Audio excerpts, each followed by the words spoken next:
Вчера масовно се одбележа празникот Рамазан Бајрам, познат како Шеќер Бајрам. Бидејќи годинава празникот беше во неработен ден, денеска понеделник останува неработен. Верниците земне телевизија велат дека на денот рано наутро најпрво се оди во џамија на молитва, а оттаму се опатуваат кај своите блиски. Исто како некогаш со бакнување рака на повозрасните и седнување околу трапезата, така и сега радосно се прославува самиот празник. Нека ви е среќен Бајрамот. Бајрамот му рекол сум.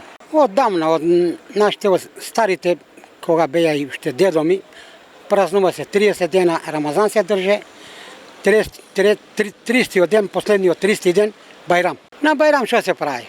Баклави се прави, на гости се оде, младите кај мај, кај одат невестите, кој сака, кој поштува старите, пример нашите деца, нашите керки ќе дојат рака да ми бацат, тоа тоа.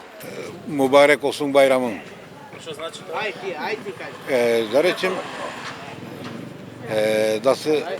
да биде добро Бајрамот. Овај Шеќер Бајрам.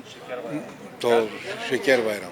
Одењето во џамија неопходно велат верниците, истакнувајќи дека по завршената утринска молитва може да започне поздравот со честит Бајрам. Прво се оде клања се, што ја дети обичаите, се клања, се враќа од таму, додек џамијата не заврше и не се рака бакнува. Чим мине до џамијата дојде, почне рака да се... И таму што се во џамијата, они се подаваат рака еден на друг. Пријателите таму што се. Јас сум од село Шаварлија.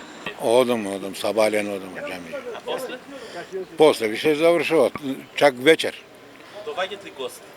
Доваѓаат гости, керката, по малите доваѓаат, па големите чекаат.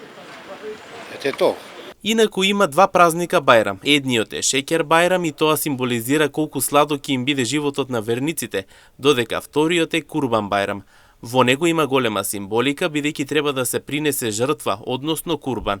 За време на Бајрам жените мора да седат дома додека мажите одат во џамија. И едниот и другиот празник се на растојание од 3 месеци.